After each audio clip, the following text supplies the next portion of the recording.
Buenas tardes a todos los presentes. Agradecemos mucho a los estudiantes de la licenciatura de Educación Preescolar y Primaria para el Medio Indígena, de la Maestría de Educación Básica, en la línea de Educación, Pedagogía de Diferencia e Interculturalidad, y a distinguidos invitados, los colegas del Instituto Nacional de Evaluación Educativa, colegas de la UAE, su asistencia a este evento muy importante que se ha construido desde el diálogo, desde las relaciones interculturales, desde la amistad. Bueno, pues el día de hoy vamos a tener el placer de escuchar la conferencia denominada Educación y Salud, construyendo diálogos y saberes entre México y Brasil. La conferencia la presenta Michelle Neves Meneses, que es una educadora popular, enfermera graduada por la Universidad Federal de Río Grande, Brasil. Es enfermera especialista en la Secretaría del Municipio de Saúde de Río Grande y profesora de la Facultad de Anguera, Río Grande, en Brasil. Entre sus ponencias se encuentra la educación popular como agente de la valorización de las relaciones interculturales, respetando la identidad cultural del otro y la otra. Realmente es un placer para nosotros, Michelle, tenerte en entrevista. Muchísimas gracias. Y también se encuentra con nosotros la doctora Elizabeth Martínez Buenavar. La doctora Elizabeth es doctora en antropología, profesor investigador asociado de tiempo completo de la Benemérita Universidad Autónoma de Puebla, miembro del Sistema Nacional de Investigadores, responsable del Cuerpo Académico Consolidado Desarrollo de Habilidades Discursivas y Cognitivas, entre muchas otras actividades. Y sus temas de investigación son educación intercultural, educación indígena, sociolingüística y antropologías educativas, políticas de lenguaje y educativas. Sus proyectos de investigación actuales, el reto de la educación intercultural en contextos escolares y extraescolares y la interculturalidad en espacios universitarios. Entre sus muchas publicaciones se encuentra este texto que coordina, denominado Repensar la educación desde la antropología, sujetos, contextos y procesos. Es publicado por Publicaciones de la Casa Chata, de El Ciesas, y pues este libro ha sido reseñado en la revista de Diálogos sobre Educación. Ese es el regalo del día de hoy. Muchas gracias. Fue reseñado en esta revista de la Universidad de Guadalajara por su servidora y se publicó en diciembre del 2016. Entonces es un regalo para Eli el día de hoy. Muchas gracias.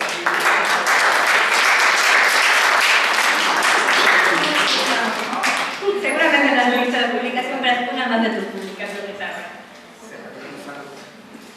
Pues muchas gracias y bueno, realmente ellas están el día de hoy para hacer un diálogo intercultural con ustedes, ¿no? Han hecho un trabajo constante con la población originaria de nuestro país y de su país, y vamos a aprovechar la riqueza que tenemos, que Michelle ha estado en nuestro país, para compartirnos cómo se ven y cómo se discuten estos temas de la diversidad, de la interculturalidad en el cono sur de nuestro continente.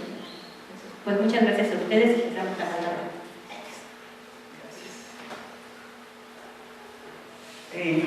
Muy buenas tardes a todas, a todos. En principio quiero agradecer de verdad la invitación que nos hizo nuestra queridísima Ruth, y hemos cabalgado, ya decíamos, hace ya un buen número de años diseñando, discutiendo, construyendo, deconstruyendo, pero también con ese ánimo que significa el hacer y el alimentar una amistad. No solamente estamos por la parte del academicismo, creemos en otras cosas, y por ello con mucha voluntad y con mucho cariño estamos hoy compartiendo con ustedes esta experiencia que ya llevamos cerca de 3 años, vamos, también con Michelle, dialogando y demás.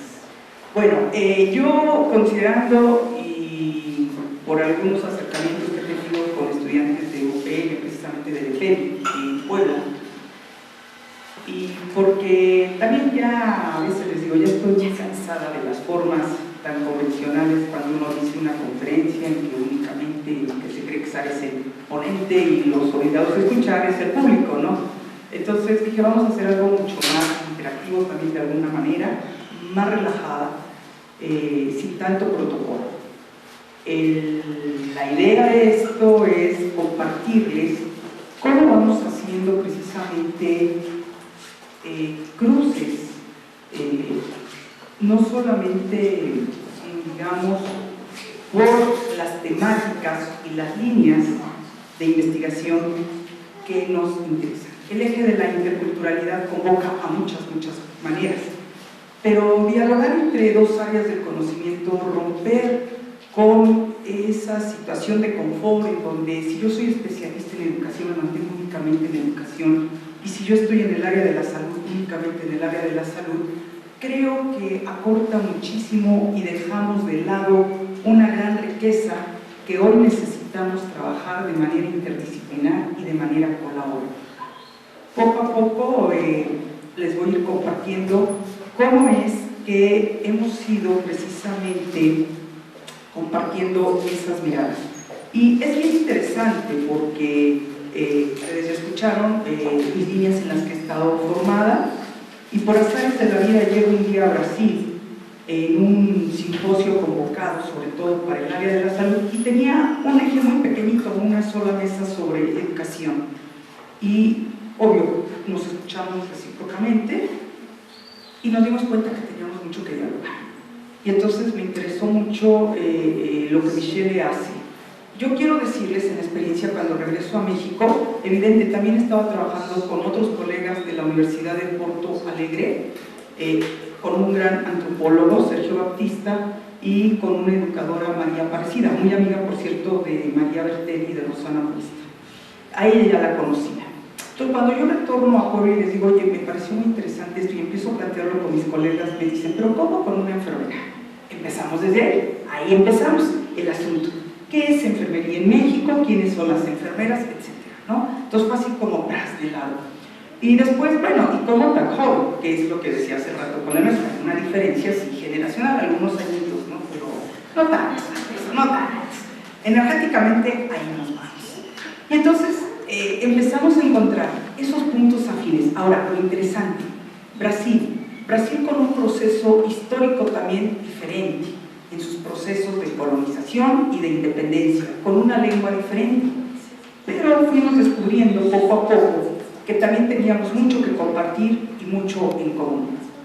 Ella es la más pequeña del equipo, como podrán darse cuenta, es Ana. Ana no tuvimos con quien dejarla al día de hoy, entonces viene aquí con nosotros, siempre anda participando y sobre todo con su madre en los talleres, y desde pequeña anda en los talleres y en todos lados. Bueno, y entonces fue así como empezamos a encontrar dentro de ese gran paraguas que es la interculturalidad, con el cual podemos estar de acuerdo, con el cual tenemos muchas diferencias todavía, incluso en el mismo concepto, en sus mismas nociones epistemológicas. Como decimos, pasamos de un concepto como el multiculturalismo, de un concepto que no acabamos de discutir, llegó la moda, hoy incluso empiezan a hablar de transculturalidad, ¿no? Entonces no superamos a veces los paradigmas, pero ahí estamos y ahí seguimos aplicando, creyendo que aplicamos el dicho.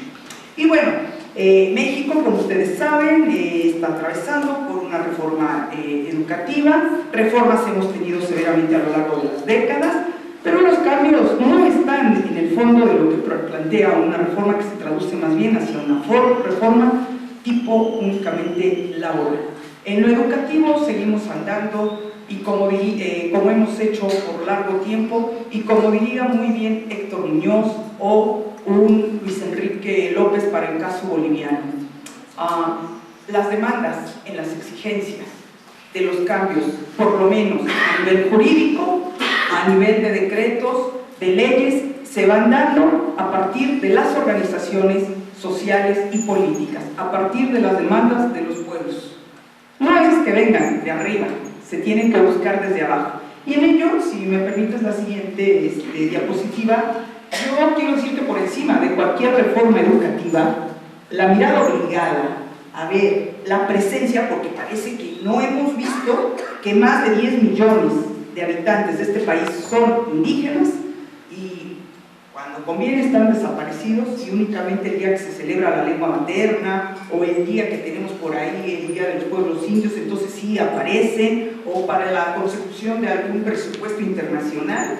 Bueno, es como hace apenas año y medio donde vamos descubriendo, ¿verdad?, por nuestras autoridades que México tiene población negra, que entonces es lo más ínfimo de lo que queda en escala de lo que va siendo este mosaico multiétnico que conforma este país. Y justamente ese levantamiento del 94 que da con la irrupción del ejército zapatista, justamente es la que exige voltear a ver y es la que pone a repensar muchas cosas en las cuales los impactos más severos se dieron, como lo digo, a nivel jurídico. A partir de ahí vienen algunos cambios.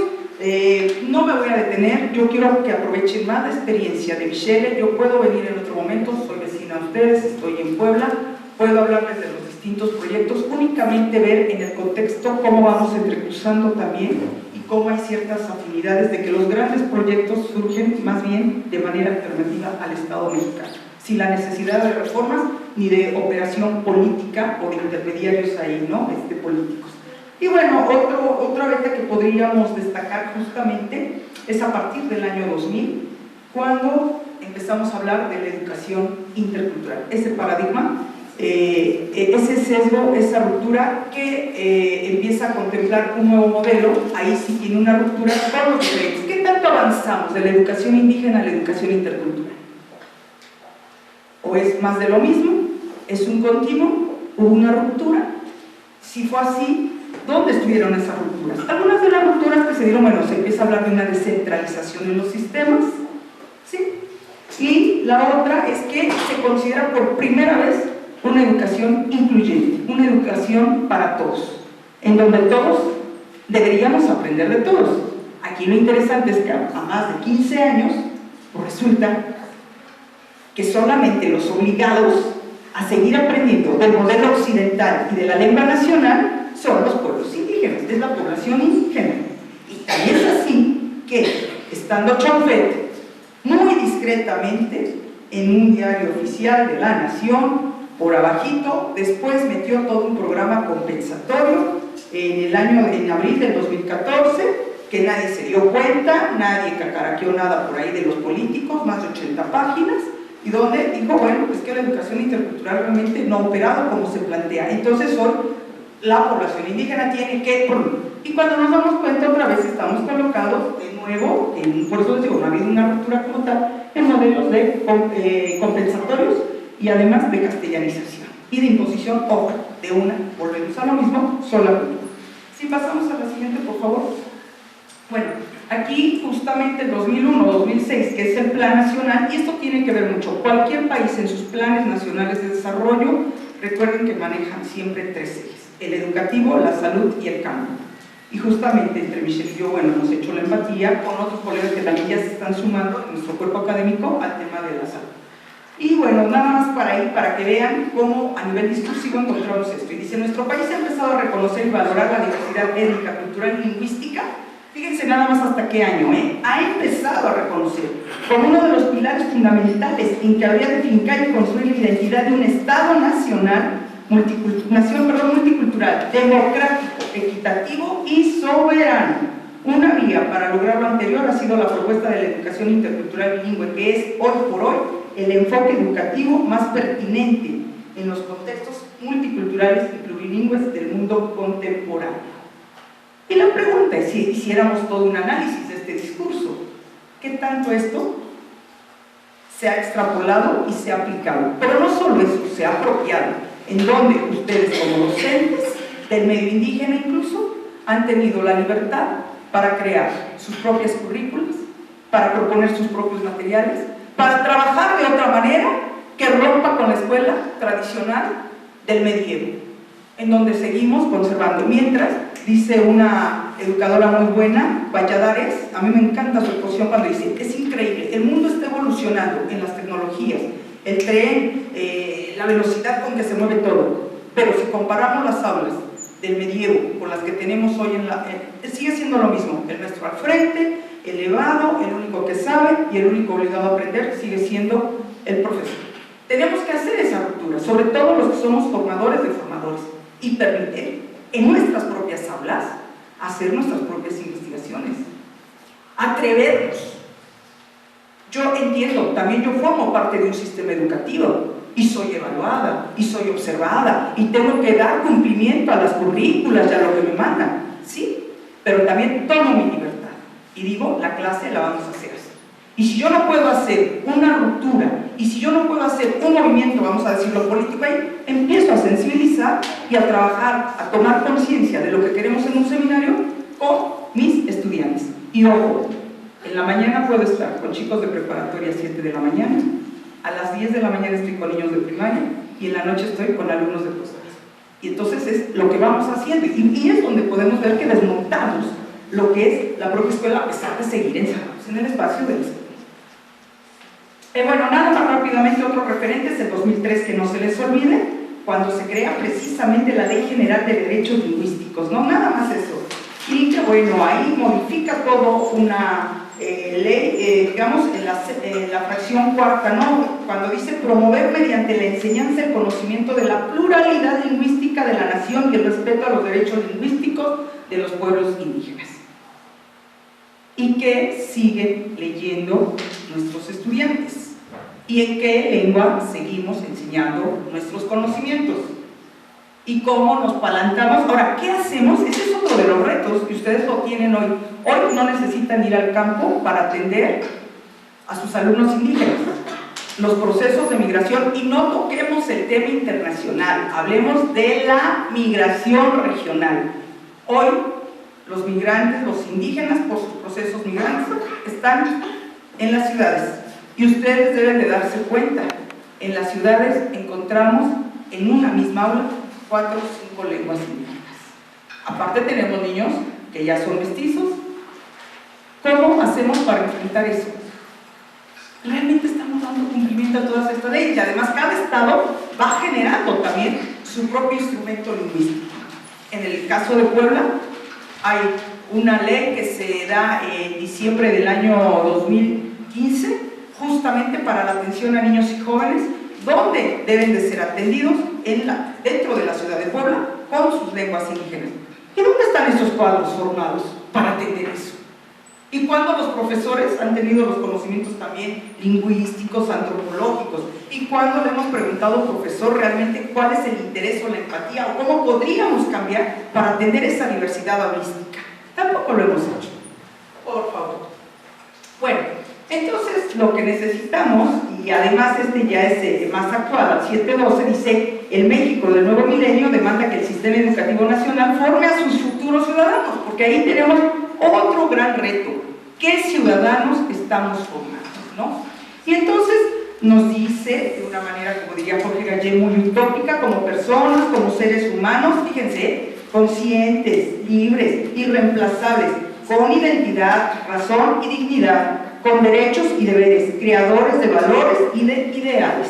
Les digo que todo esto da para producir tesis, de ver los análisis, ¿no? Y esto es bien interesante, esto que dice así textual: si formamos hoy a los niños en el respeto mutuo de las diferencias, en la tolerancia de la alteridad y en la capacidad de dialogar entre culturas distintas, entonces mañana tendremos una sociedad global en la cual cada pueblo diferente será respetado y cada uno tolerará las particularidades del otro y todos dialogarán en un universo de armonía e igualdad respetuosa de los derechos humanos, pues todos reconocerán y aceptarán sin distingo discriminatorio a todos los otros en toda su diversidad. Esto está extraído precisamente incluso del discurso de la UNESCO, de la misma UNICEF y de la misma OEA, sintetizado. Y por eso Gallé a esto lo denomina una utopía angélica, que dice que realmente esto es irrealista, esto no va a poder suceder jamás, porque habría que preguntarnos eso: ¿cuál es el futuro previsible de las relaciones interculturales, donde siempre hay una simetría en las circunstancias y tendencias económicas y en las políticas actuales bajo las cuales estamos? Y el gran problema que tenemos es esa relación de dominio-sumisión, donde realmente volvemos a lo mismo, una cultura y una lengua. Pasaríamos a la siguiente. Yo estoy prácticamente por terminar casi mi intervención. solamente les quiero decir que concertar una educación reflexiva de las condiciones sociales, naturales, culturales, implica reflexionar desde la escuela, en tanto sea una institución intermediaria entre el Estado y la sociedad sobre esos derechos ciudadanos, ¿no? Sobre esa diversidad cultural, étnica y lingüística en la cual estamos inmersos y estamos transitando diariamente. Y por ello, precisamente, tendríamos que ver que la educación intercultural debe tener claro como objetivo fundamental educar no únicamente en las aulas. O sea, el cambio no va a venir por la escuela, el cambio no se va a dar por una reforma educativa, sino en educar realmente toda una sociedad con miras a formar. Ahí sí tendríamos que hablar de algo muy serio, que son ciudadanías interculturales. La escuela queda muy corta, la escuela nos puede dar elementos, pero tendríamos que empezar, y entonces es cuando uno dice, ¿cómo vamos a entrar a hacer cambios en agencias y en las estructuras? Es muy difícil, cada agencia y cada estructura del Estado, pero el cambio viene desde nosotros mismos. Lo que yo puedo hacer, únicamente tan solo como me conduzco como individuo, como mujer, como hija, como hermana, como madre, como compañera, o sea, y en lo que hago también desde mi profesión. De lo demás, no esperemos que hoy va a venir tal receta y entonces, ahora sí, ya vamos a ser ciudadanos interculturales o ahora sí estamos en el reconocimiento a esto. No, tiene que ser a partir de nosotros. Romper con estructuras tan añejas donde siempre enseñamos y decimos, como a mí me costó, a mí me jalaban la oreja, entonces yo se la tengo que jalar para que aprenda. A mí me enseñaron que la letra con sangre entra, y entonces yo tengo que poner, a mí me costó que se friegue también. Nosotros tenemos que despojarnos de eso. Cuando aprendamos a respetar y a entender y a escuchar más al que tengo enfrente de mí y saber cuáles son sus aspiraciones y por qué está en este espacio, creo que podremos lograr varios de los cambios. De lo contrario, seguiremos pasando por distintas, precisamente, políticas, paradigmas, y pues la verdad creo que no vamos a aspirar más allá, ¿no? Y bueno, como yo les decía, algo que también va muy de la mano y en lo cual me llevó con Michelle son estas propuestas alternativas. Yo trabajé alguna propuesta que tiene que ver con el método inductivo intercultural que acuña Jorge Gallet en México, que se aplica a partir del movimiento zapatista en Chiapas, se replica más tardíamente en Oaxaca con María Bertelli, en Puebla con Rosana Podestá, en Michoacán con Uli Kaiser, que están en la pedagógica, que además son de la pedagógica y que además fue una opción de titulación para los profesores que estaban usando la LEPENI, fue una oferta alternativa. Entonces, con la Dirección General de Educación Indígena y la UPN, Ajusco, se firman los convenios para que los alumnos se fueran titulando no por la currícula establecida en la propia UPN, sino los profesores generaron sus propias propuestas, se trabajaban por pares, estaba el profesor indígena, además fueron capacitados por los propios profesores zapatistas siempre, se hicieron los talleres y fueron creando sus propios materiales y además crearon su propio ciclo escolar, no atendiendo el calendario escolarizado, sino atendiendo el cívico como nosotros hacemos. Paramos las clases el 1 de mayo, paramos las clases el 5 de mayo, no, sino con apego al calendario agrícola. Entonces, ¿qué problema es lo que tenemos en la ciudad nosotros con los calendarios, si se fijan? Por ejemplo, Día de Muertos. En estas escuelas donde les hablo que la mayor asistencia es de niños indígenas, en la ciudad de Puebla, concretamente con los niños que yo trabajé, que fueron los mazatecos, estos niños, el Día de Muertos se ausentan todas las semanas, porque regresan precisamente a la zona mazateca, a Oaxaca. Y entonces la escuela no les da permiso para ausentarse. Y el profesor empieza a reprimir, empieza a castigar, empieza a sancionar a los padres con multas, empieza a decir, si tu hijo se va, se te reprueba, pero ignorando que justamente es la fecha más importante para ellos en el mundo.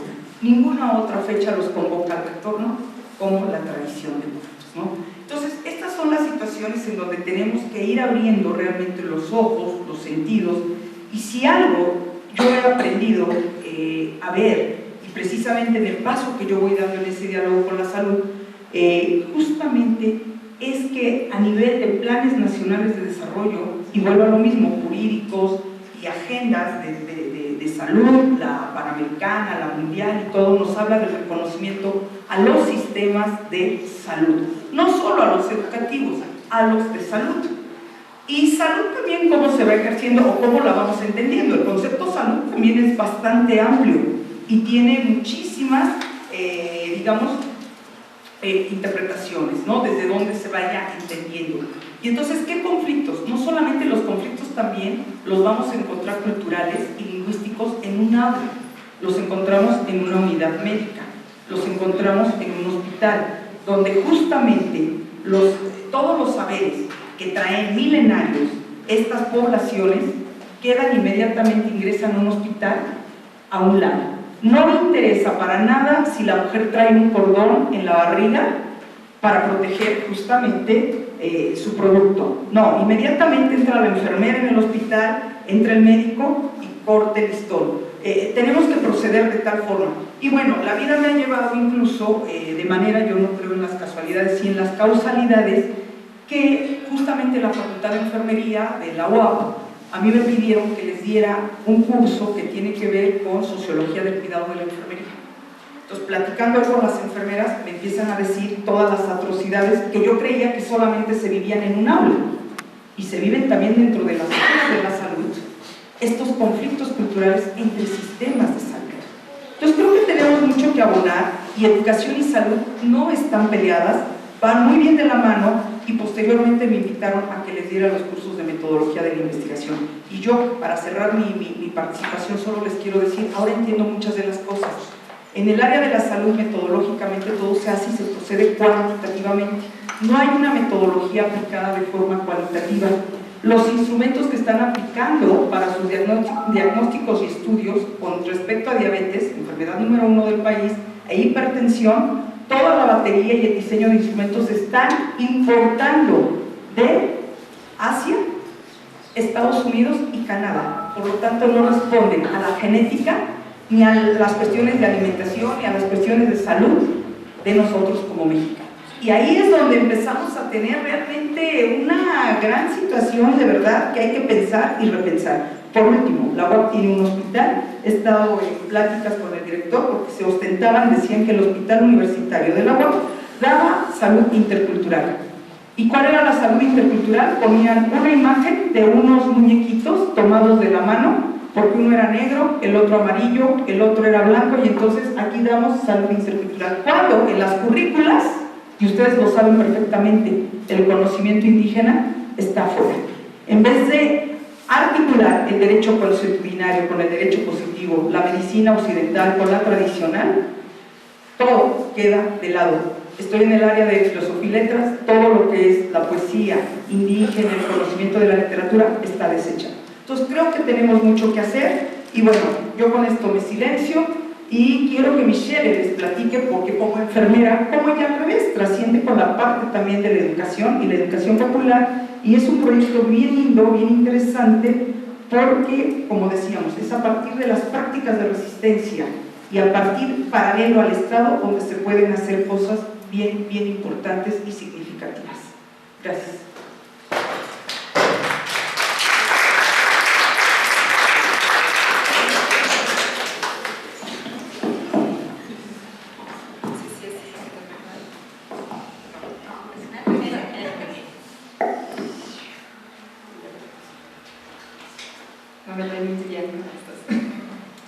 Entonces, soy Michelle, desde Brasil. Si no entendieron algo, pidan por favor para repetir. Intentaré hablar más o menos español, en portuñol. Y soy enfermera de formación académica y soy educadora popular en salud. Y como educadora popular, trago acá mi bandera, porque la educación popular es una educación que anuncia y que denuncia. Y como trabajo con Paulo Freire, no podría dejar pasar una situación sin mirar esto con ustedes acá. Estamos en Brasil pasando por un proceso de golpe político, y por eso está escrito en la bandera. Voy a traducir para ustedes. El golpe es contra los derechos del pueblo, es que dice acá en la bandera. Entonces, estamos perdiendo derechos en varias formas, principalmente sociales y principalmente discriminatorias, contra los pueblos originarios y contra las personas LGBT, contra las personas negras, contra las personas camponesas, de comunidad. Son estas personas que están perdiendo principalmente los derechos hoy en mi país. Estamos pasando por una grave crisis y no están pasando esto en las principales comunicaciones internacionales. Bueno, con esto empiezo mi fala. ¿Puede cambiar?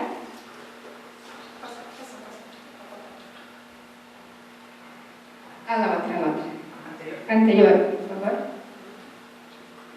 Bueno, como un trago de marco teórico, la educación popular es esto. Es anunciar y es no tener neutralidad. Todo lo que hacemos es político.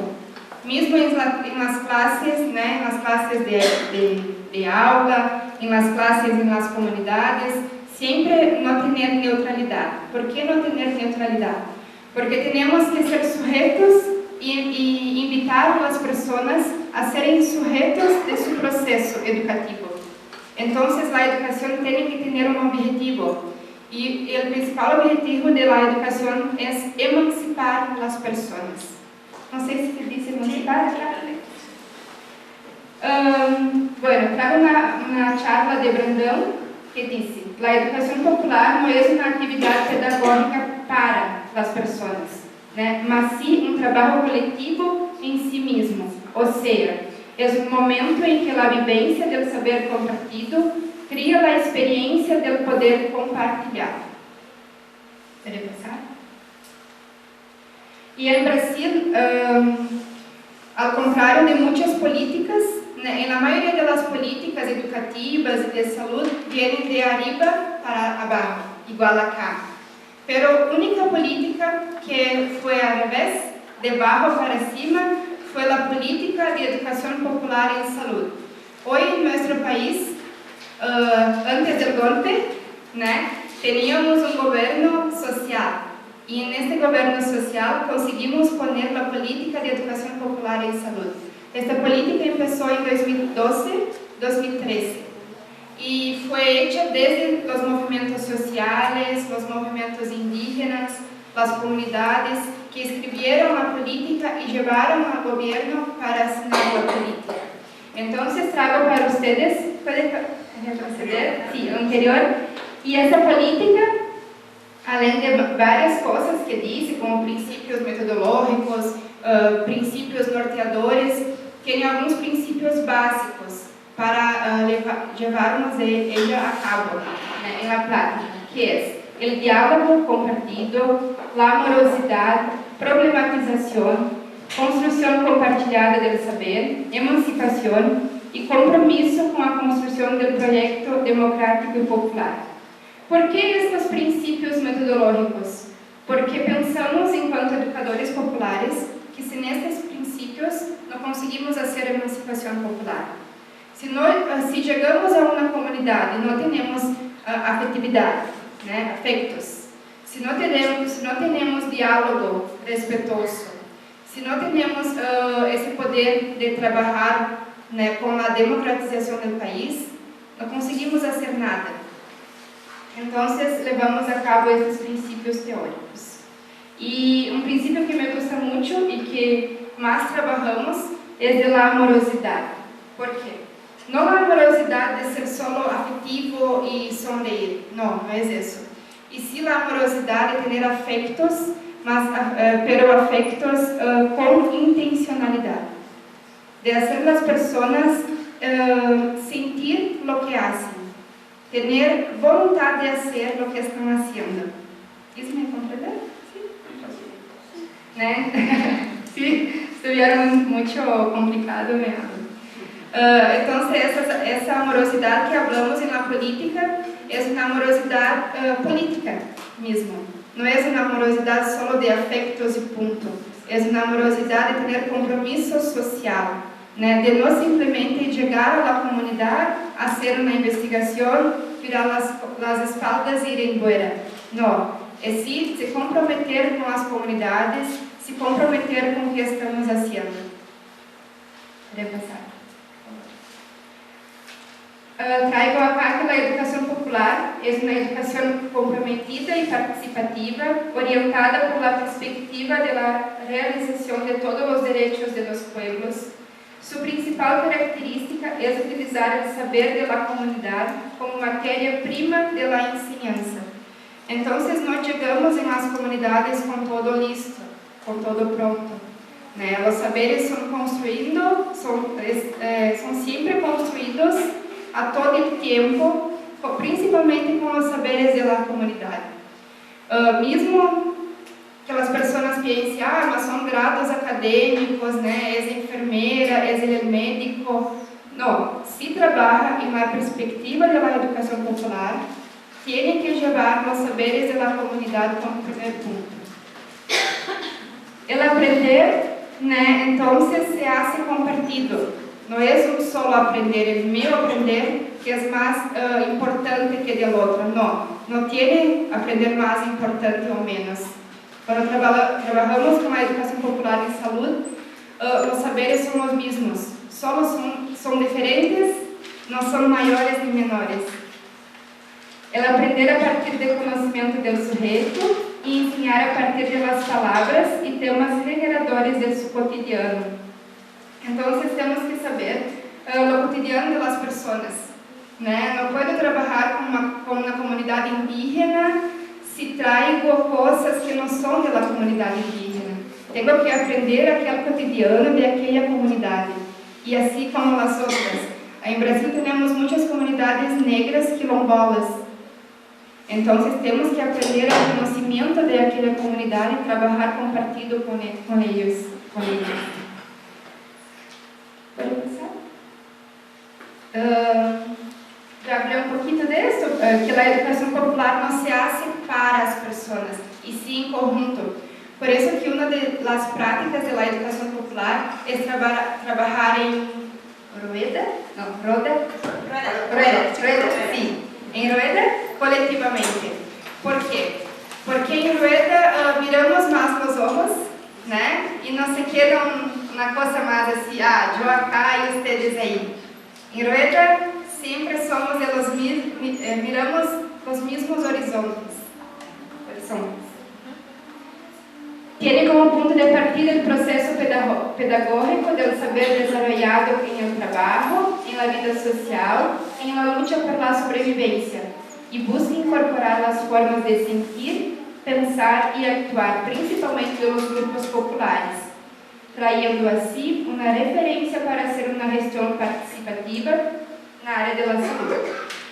O sea, es una manera de hacer salud fundamentada tradicionalmente en las formas populares de cuidar, desarrollando posibilidades de construcción de procesos de cuidado dialogados, participativos y humanos, acogedores de la cultura y de los saberes populares.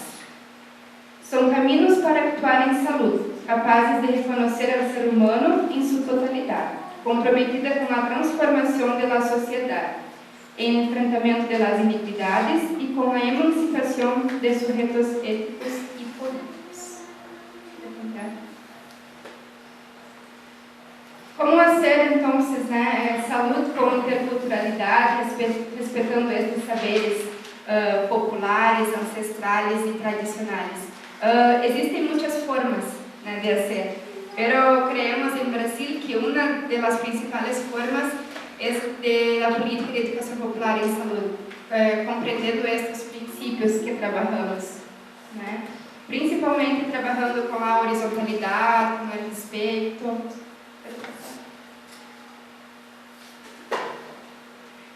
Y como soy de área de la salud, trabajo con el cuidado, con el cuidado compartido. Y hacemos siempre prácticas de cuidado en nuestras ruedas de educación popular en salud. ¿Puede pasar? Ahí trago unas fotos de unas tiendas. ¿Puede pasar? ¿Y qué son esas tiendas que trabajamos? Son espacios que vamos montando y desmontando en las comunidades, né? Y también en eventos de la área de la salud, de la educación, de medio ambiente. Y en esos espacios trabajamos con las personas en un tema generador. Por ejemplo, ahora vamos a trabajar con feminismo, ahora vamos a trabajar con violencia contra el idoso, contra los adultos mayores, ¿no? Los adultos mayores, vamos corrigiendo. De los niños. Entonces, siempre con un tema generador, né? O con la perspectiva de la salud, o con la perspectiva de derechos humanos, de política. Ahora estamos trabajando mucho la cuestión del golpe. Entonces, mucho de las cuestiones de derechos humanos, derechos a la salud, estamos perdiendo, derechos sociales. Y son espacios, né, montados y desmontados, cada vez como una estructura física mediada siempre por las emociones. Entonces siempre hacemos dinámicas en estas tiendas para las personas tentarem hablar, né, porque a las veces el principal punto de la tienda es el acogimiento, né, el acolhimiento que se hace del principio, hace parte del proceso. Entonces la dinámica es muy importante para este punto. ¿Puede pasar? Ya hablé un poquito de eso también, puede pasar. Entonces, de la educación popular estamos trabajando mucho ahora, né, con esta parte del golpe. Y ahí traigo algunas cosas, né, como salud es democracia, defender el sistema único de salud es defender la democracia, salud contra el golpe pela democracia. ¿Puede pasar? Acá es una horta comunitaria de uno de los proyectos que hacemos junto con las comunidades, partindo da perspectiva de la educación popular y partindo de la perspectiva de los saberes comunitarios.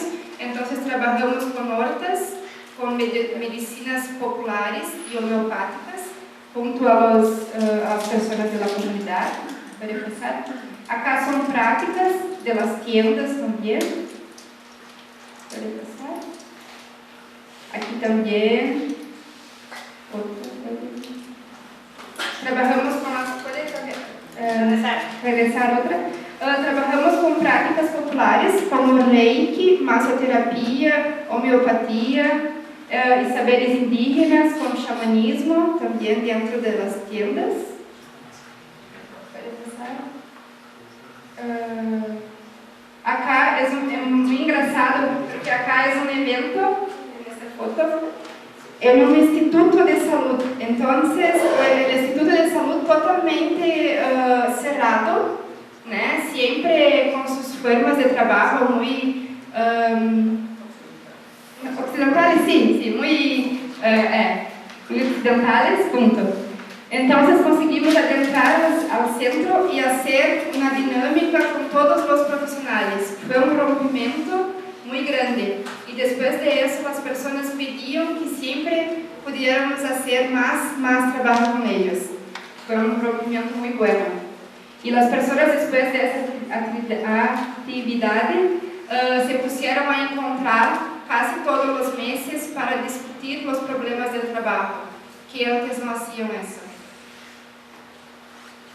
Y acá es el centro de mi ciudad y es una rueda con las personas de salud mental que siempre van a los espacios de salud mental, a los centros de atención a salud mental.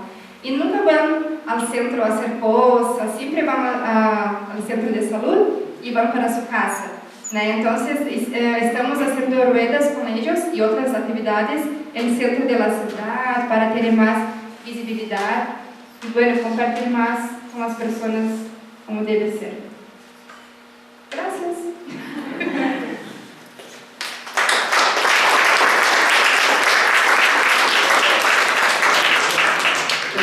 Nada más para hablar un poquito más en el contexto, ¿no? Yo quiero decirles, digo, Michelle es prácticamente ministro casi de salud en lo que es Río Grande, sí, diga secretario, porque no utilizan tanto el secretario como el ministro, ¿no? Pero quiero decir algo que fue muy interesante.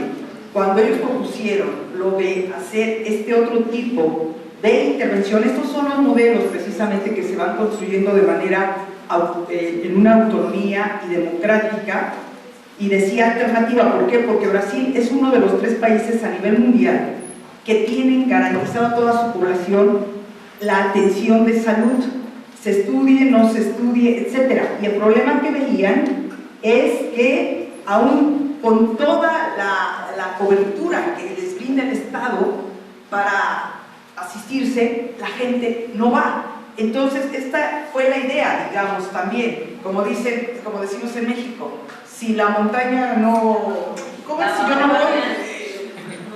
la montaña viene aquí, algo así, ¿no? Entonces lo propusieron, y los mismos opositores fueron los del sistema de salud, porque decían, ¿cómo se va a crear algo paralelo?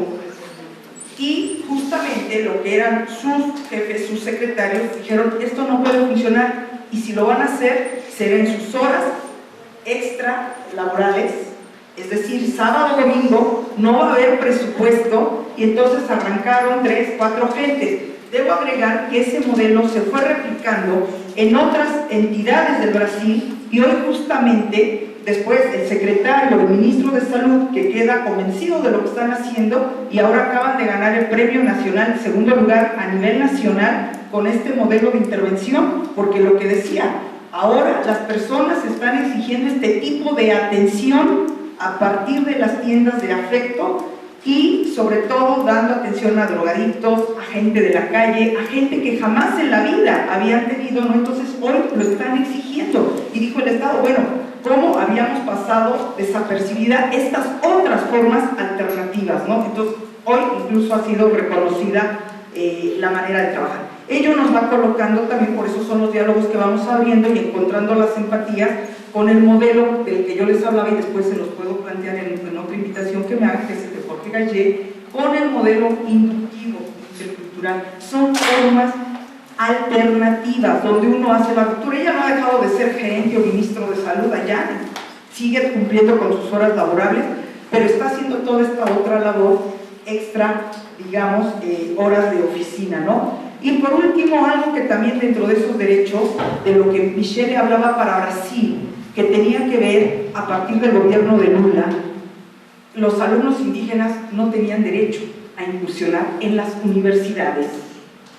Y en la transición de Lula a Dilma, efectivamente empiezan a formarse. De hecho, hoy tienen enfermeros guaraníes, enfermeros cangangas, ¿no? Y de los otros grupos hacia el sur, ya formándose en universidades. Lamentablemente el golpe pone en riesgo que los indígenas puedan seguir accediendo a las universidades. Entonces es ahí donde nosotros vamos tejiendo, digamos, por eso les decía, 2 realidades tal vez diferentes, pero donde también encontramos ciertos puntos que nos van comunicando y nos van concentrando a seguir trabajando, como dice Michele, bajo esta filosofía de la amorosidad del que yo estoy aprendiendo. Muchas gracias.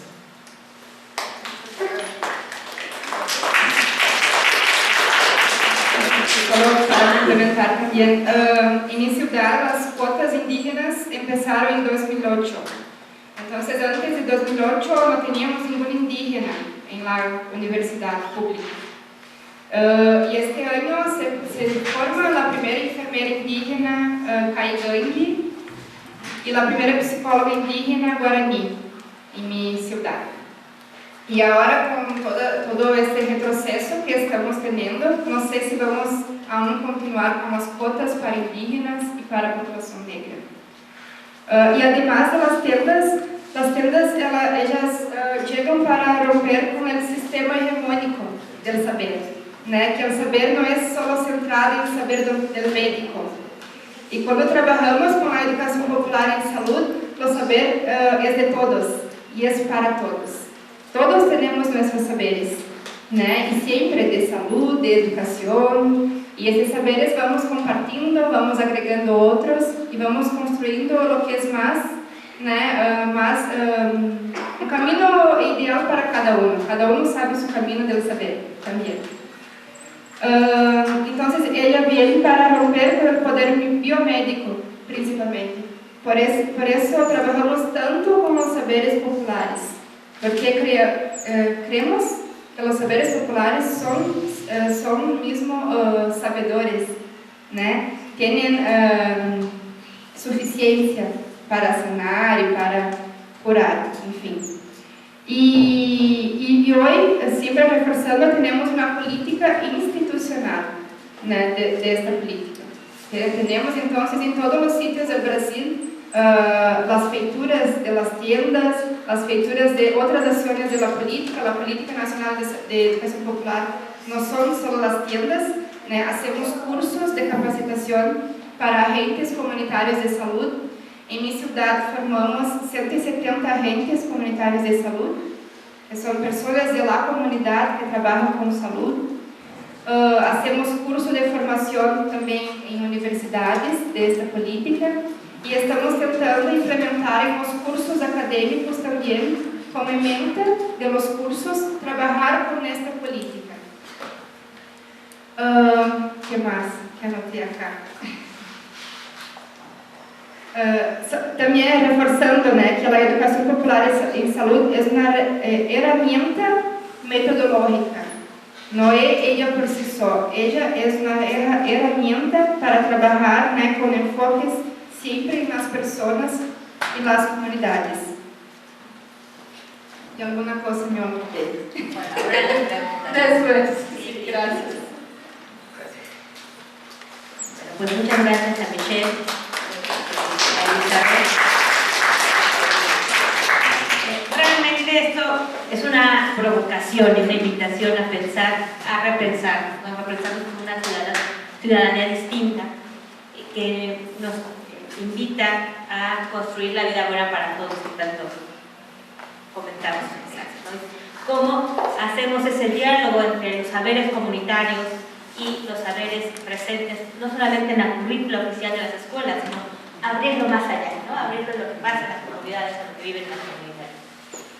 Seguramente le va a encantar a Michelle ahora visitar una de las comunidades, porque tenemos, por ejemplo, el caso de que algunas enfermeras de la comunidad de Coatepec, que son nuestros estudiantes, están siendo contratadas en hospitales de la zona sur del estado, pero sobre todo pensando en la posibilidad de hacer una traducción o un acompañamiento con la mujer indígena que llega al hospital o con la persona que llega al hospital, para que puedan hacer este acompañamiento con su lengua materna, ¿no? Porque muchas de las cosas pasan a partir de esa lengua. Entonces, será como otra vez un intercambio de saberes que podamos conocer esta realidad que están viviendo y que muchas de ellas pues son parte de sus familias, de las jóvenes que tenemos aquí en la licenciatura. Pero que bueno, eso nos lleva a pensar que tiene que ir más allá del compromiso social, ¿no? Nuestra formación como educadores va más allá de las aulas, va más allá del salón, sino ese proceso de investigar lo que ocurre en el contexto comunitario y hacer ese intercambio de saberes. Y bueno, pues con esto abrimos la ronda de preguntas. ¿Algún compañero interesado en preguntar algo a los chicos? ¿Quedó todo perfecto? Sí.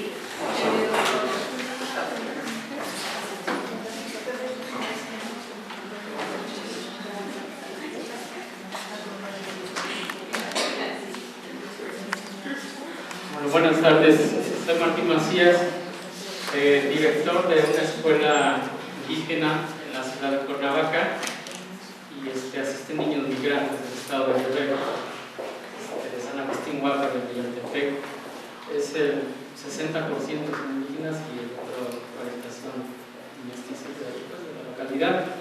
Nos hemos enfrentado, aparte del problema de acostumbrado a atender a niños con una pertinencia cultural y lingüística que no se da en esta debería.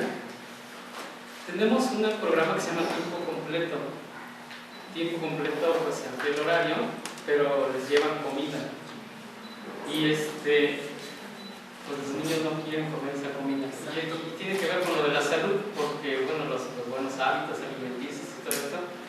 Entonces nos dicen las autoridades que tenemos que hacer alguna forma que lo coman lo que no les gusta.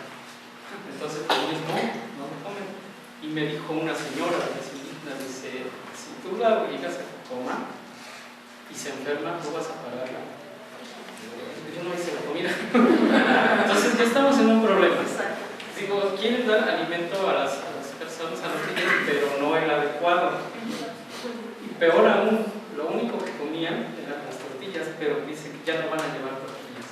Pura verdura, puras ensaladas. Entonces menos. Pero sí habría que hacerla como lo acaban de hacer, tomar ciertos, porque ellos también comen verduras, pero a su forma. O sea, tendríamos que buscar las formas de cómo guisan las verduras para llevar las verduras como ellos comen. Simple y sencillo como eso. Pero no, digo, eso no está contemplado en estas cuestiones, pero habría que proponerlas. Ahorita me acabo de dar una buena idea, ¿no? Investigar acerca de qué es lo que se puede implementar, recetas para llevar. Digo, cuando menos, porque todas las escuelas indígenas pertenecen a este programa y todas tenemos un conflicto. Digo, es muy buena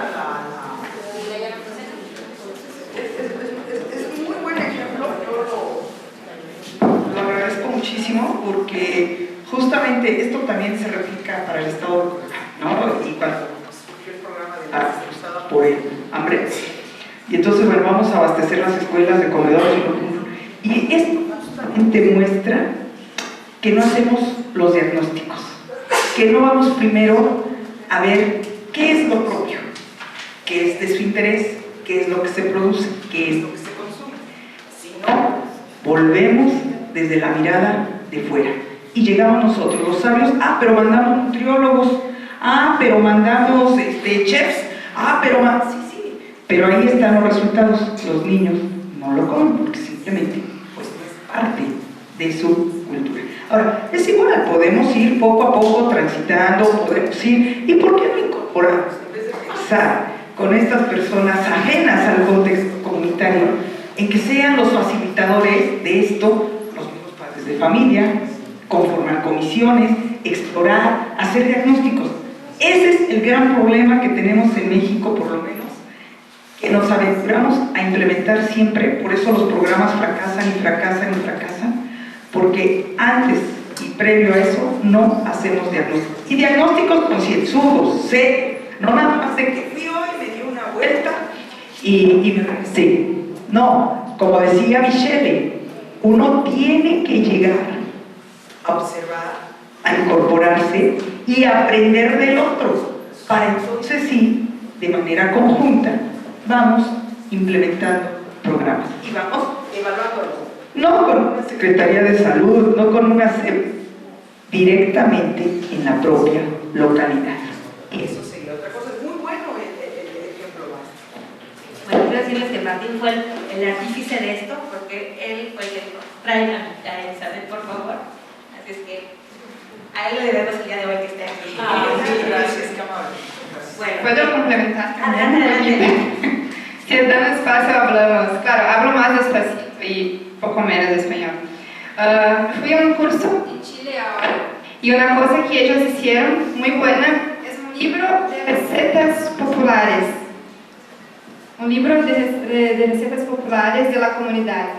Entonces partieron de siempre cuando trabajamos con la educación popular en salud, sí, soy madre de anatomía.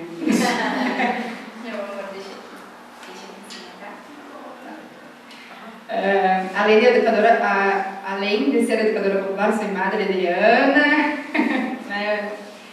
Entonces, ese curso en Chile, todos que trabajamos con educación popular en salud, siempre hacemos diagnósticos comunitarios. Y diagnósticos comunitarios partem de qué presupuesto? En conjunto con la comunidad. No es un diagnóstico de investigadora. Yo llego y pienso que ahora vamos a trabajar con nutrición si el tema principal es feminicidio.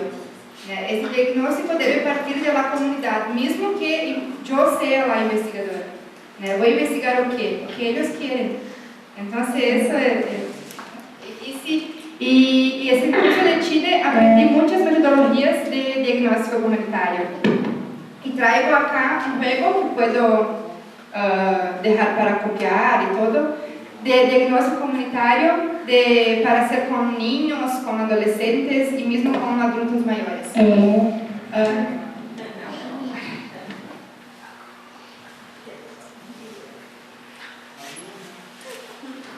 Y a respecto de las recetas, este libro de recetas populares, construida principalmente por las mujeres de la comunidad, es un libro bueno de hacer, ¿no?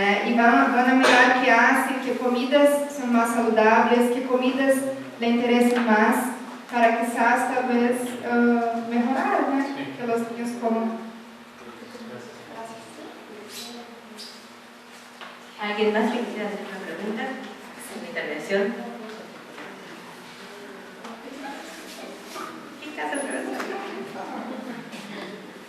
Bueno, ¿nos puedes comentar un poco esto que hablábamos, por qué no poner intercultural, ¿no? Era una discusión que teníamos el domingo.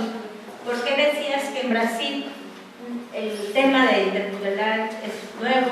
¿Y qué pasa con la población negra? Bueno, yo he hecho talleres y ponía interculturalidad siempre, pero pienso que es más allá que interculturalidad, ¿no? Porque la interculturalidad está mucho en moda y no es una crítica destructiva y sí constructiva, ¿no? Principalmente los antropólogos usan mucho interculturalidad, ¿no? Para hablar de los pueblos indígenas. Entonces van allá, ¿no? Investigan, ¿no? Las cosas que los indígenas hacen y ponen, ¿no? Hice una investigación de interculturalidad y punto. Pero es solo la visión de él que investigó. Esa es una visión más mía, ¿no? Y pienso que la interculturalidad no es eso. Interculturalidad se da todo el tiempo cuando trabajamos con las personas. Entonces, cuando hacemos un trabajo mismo de campo, ¿no? Podemos trabajar de interculturalidad, transculturalidad, ¿no? Varias culturas, ¿no? Es solo un nombre. Sí, en Brasil va excluyendo, es eso, ¿no? Los antropólogos hacen un trabajo intercultural de ellos, para las personas, ¿no? Y no un trabajo conjunto, respetando los saberes. ¿Y qué pasa con la población negra?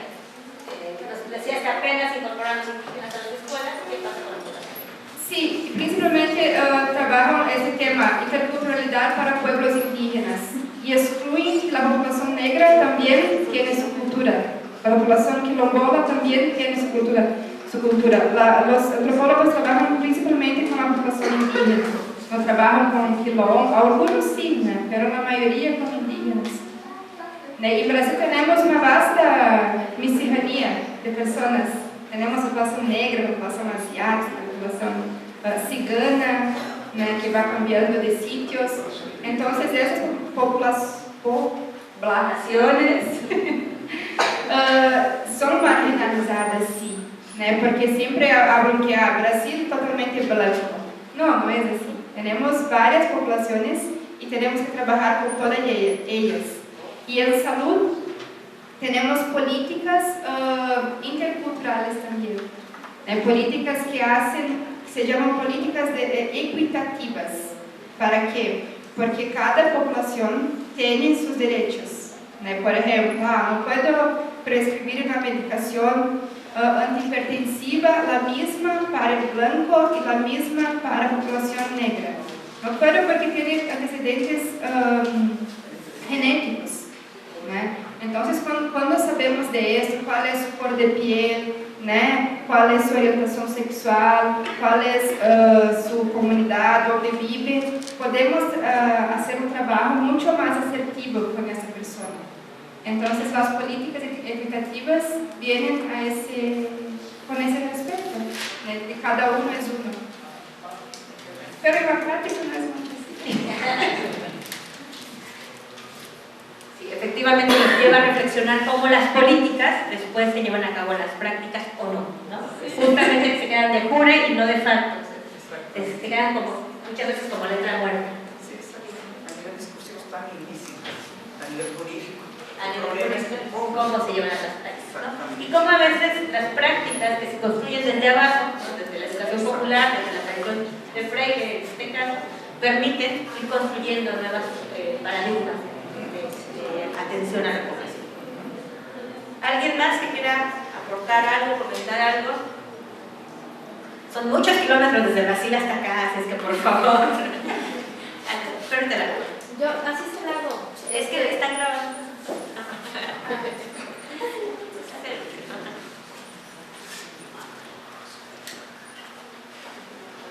Tengo curiosidad, ¿qué pasa con los mestizos en cuanto al programa de educación popular? ¿Qué papel juegan ellos? ¿Cómo lo toman? ¿Están aceptando a este programa de educación popular? ¿Me lo prestas, Ana?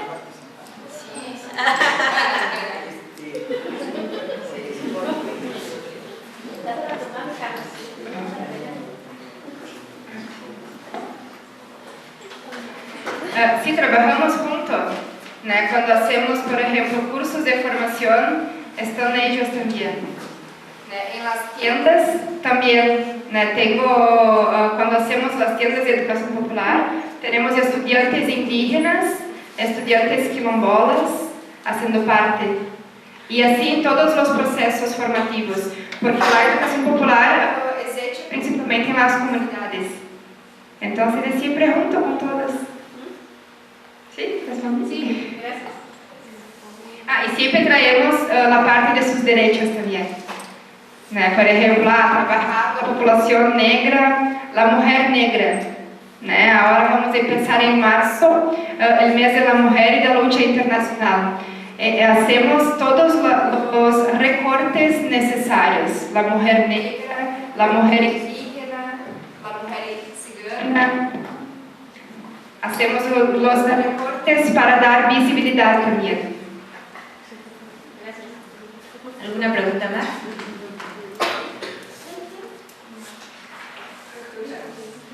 Qué pena que con mis estudiantes. No quedó muy claro. Espero que sí. Sí. Bueno, pues realmente, nuevamente agradecer muchísimo la disposición de Michelle Neves por estar aquí con nosotros, por abrir este diálogo. Esperemos que no sea la primera vez que estén por acá con nosotros. Y bueno, Elizabeth realmente ya se comprometió formalmente en estar aquí constantemente, ¿no?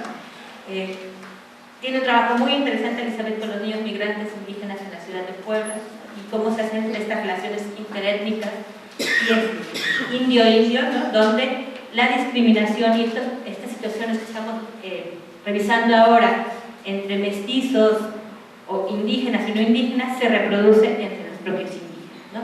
Y es esta parte que tendremos que estar revisando, cómo nuestras prácticas docentes, nuestras prácticas educativas también están de alguna manera favoreciendo esas actitudes y valores de alguna manera discriminatorios, ¿no? Que es algo que tendríamos que estar viendo más allá del currículum formal.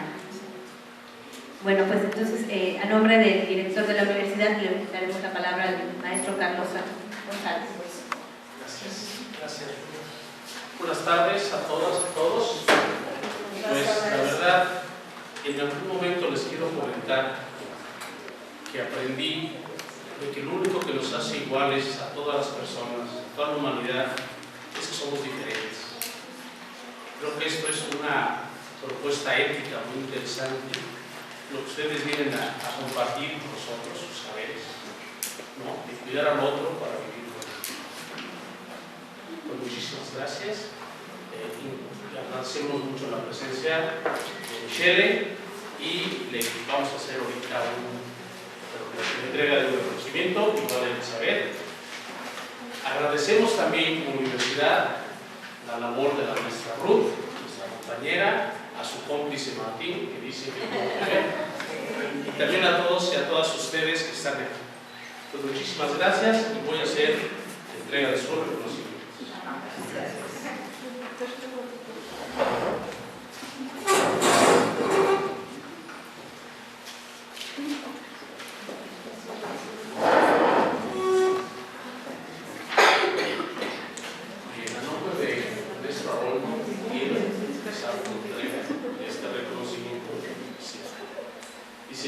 Instituto de Educación Básica del Estado de Morelos y la Universidad Pedagógica Nacional, Unidad 171 Morelos, otorga la presente constancia a Michelle Neves Meneses por haber impartido la conferencia de Educación y Salud, construyendo diálogos y saberes entre México y Brasil, en la Universidad Pedagógica Nacional, sede de Cuernavaca, el día jueves 9 de febrero del año 2017. Atentamente, Educar para Transformar, maestro Rómulo Aguirre Vences, director de la Unidad 17A de la Universidad Pedagógica Nacional. Muchísimas gracias.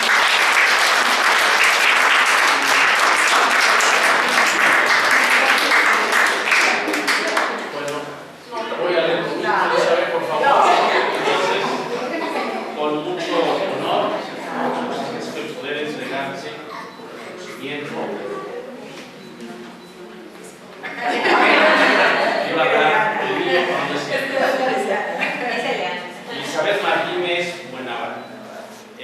Por favor, aquí nos firma ahorita que va a venir.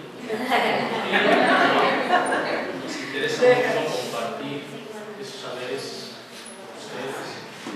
Y por acá también la comunidad de la universidad también podrá compartir los propios, ¿no? En este diálogo de subjetividades, romper esa propuesta es muy interesante porque rompe esa mirada colonialista de la intervención, ¿no? Sacar al Hernán Cortés que todos llevamos dentro para poder mirar al otro, a la otra como algo igual, como algo semejante de manera horizontal. Elizabeth, muchísimas gracias por estar acá y de veras comprometidísima, pongan fecha. Se está filmando. Y pueden decir, porque podemos hablar de lo del método inductivo, que creo que puede servirles muchísimo. Te quiero comentar que los estudiantes del FEMI acaban de hacer el semestre pasado sus calendarios en el diseño agrícola agrícola en las comunidades donde hacen prácticas pedagógicas. Entonces tenemos unos diseños hermosos a partir de la... Qué pena que Jorge Gallé haga mal de salud.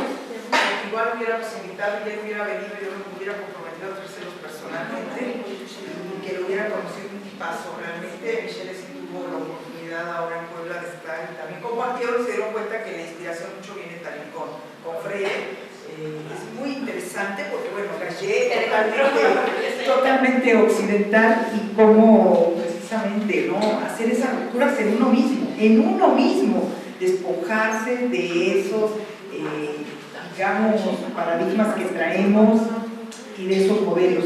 Y yo me voy muy contenta hoy porque de verdad, además del trato, encuentro, creo que nuevos amigos, refrendo nuevas amistades también y ojalá un poquito podamos ir compartiendo en la experiencia y en ese interaprendizaje. Es decir, incluso nosotros ya no hablamos hoy de los procesos de enseñanza-aprendizaje, eso ha quedado muy superado para nosotros. Hoy hablamos de intersaberes y de interaprendizajes, ¿no? Y esa es la provocación, únicamente decirles algo que puede ser tan sencillo pero muy humanístico, ahí sí realmente, y sobre todo entonces plantearnos para qué sirve el conocimiento holístico, el conocimiento enciclopédico. Si va a seguir para colocarnos acá arriba y seguir hacia abajo, pisoteando, devaluando conocimientos y demás, o si tenemos esa intención de abrir, y esa es una de las funciones sustantivas de la universidad, el impacto sociocomunitario, y trabajar de manera colectiva y conjunta, ¿no?, donde estemos todas las voces, todas las miradas, ¿no?, sin poner escalas, mucho menos. Y por ahí vamos a darle la palabra que está pidiendo el micrófono. Claro, sí, con todo el gusto. Muchas gracias, de verdad.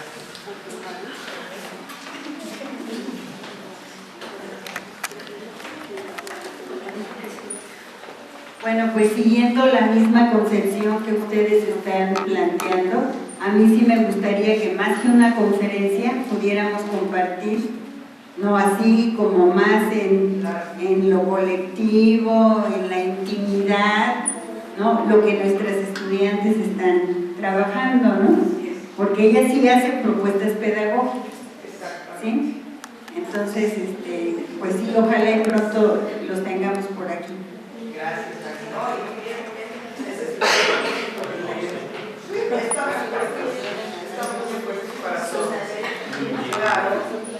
bueno al final, pero nunca al último. A Ruth, nuestra compañera, que esperemos lo comparta con su cómplice. Gracias. Martín, un abrazo. Gracias.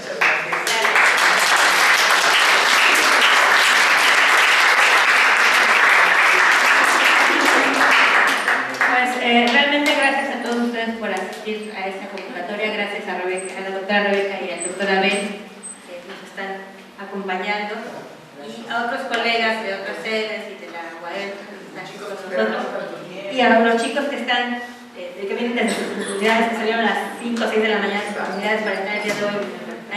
Muchas gracias por estar aquí. Realmente la intención es que podamos despertar interés en seguir construyendo, ¿no? Yo creo que, al menos yo me voy muy emocionada porque podemos hacer muchas cosas más. Pues muchas gracias por estar. No, muchas gracias. Gracias a los compañeros de difusión, al compañero Raful, que siempre están con nosotros al pendiente desde el proceso de difusión y la grabación de este. Muchas gracias. Gracias por su presencia.